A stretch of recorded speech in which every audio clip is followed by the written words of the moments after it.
Bonjour à tous et bienvenue dans l'émission qui célèbre chaque semaine la culture de notre beau pays aux 1000 fromages, qu'on peut d'ailleurs accompagner de différents types d'alcool dont nous sommes également les spécialistes. Alors attention, vous savez que c'est très dangereux, donc avec modération je vous prie, mais c'est vrai que nous avons un savoir-faire assez exceptionnel en la matière, notamment grâce à nos abbayes et nos monastères qui ont été les fers de lance de création constante en la matière. Je vous raconte. À partir du VIe siècle, des centaines de monastères se développent dans le royaume franc et grâce à la formation qu'on y dispense et à leur ingéniosité, ils deviennent rapidement des pôles importants d'innovation technique. La journée des moines étant partagée entre prière et travail, ils prennent le temps de développer leur maîtrise de l'agriculture, mais aussi de la médecine ou de l'art de la cuisine, entre autres. Des savoir-faire qui deviendront une source de revenus pour les monastères, mais qui sont d'abord utiles à la vie quotidienne en quasi-autarcie. Du coup, pour la cuisine comme pour la médecine, les moines cueillaient et cultivaient des plantes diverses et variées.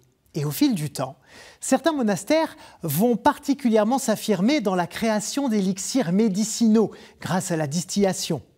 Des remèdes qui vont se transformer petit à petit en alcool d'agrément.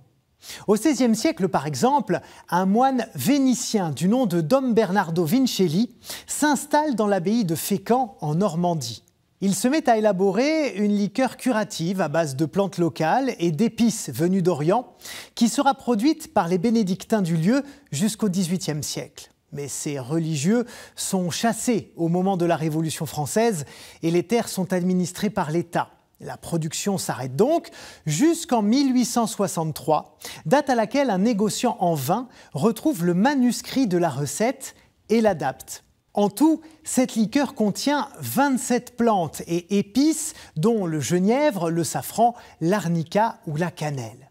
Et elle est commercialisée officiellement sous le nom de bénédictine, en référence aux moines qui l'ont créée.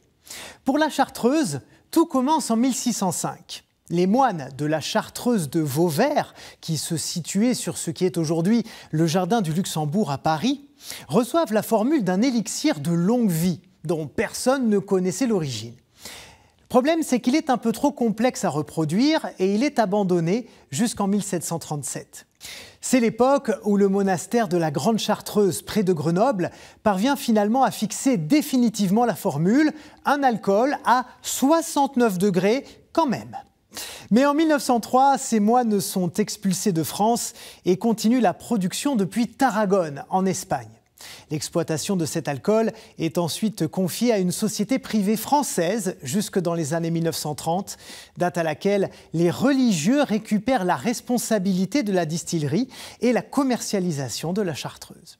Allez, un petit dernier pour la route. Est-ce que ça vous dit quelque chose? L'élixir du révérend Père Gaucher.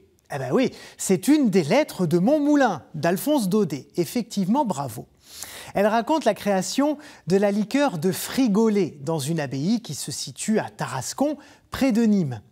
Mais c'est en fait un récit imaginaire, parce que la liqueur de Frigollet n'a en fait été produite que pendant quelques mois, en 1858, et pas du tout par le révérend Père Gaucher. En fait, les moines l'ont abandonné parce qu'ils n'étaient pas assez nombreux pour en assurer la production et la commercialisation. Et ce n'est qu'en 1933 que la liqueur voit réellement le jour. À cette époque, l'abbaye a besoin de ressources et c'est le père Adrien Borelli qui utilise tous ses talents d'herboriste pour élaborer un élixir en surfant sur la réputation que lui a fait Alphonse Daudet bien des années plus tôt. Voilà, maintenant vous voyez mieux le lien étroit qui existe entre spiritueux et spirituel. Merci infiniment d'avoir été au rendez-vous cette semaine encore et je vous dis à très bientôt sur KTO. Ciao.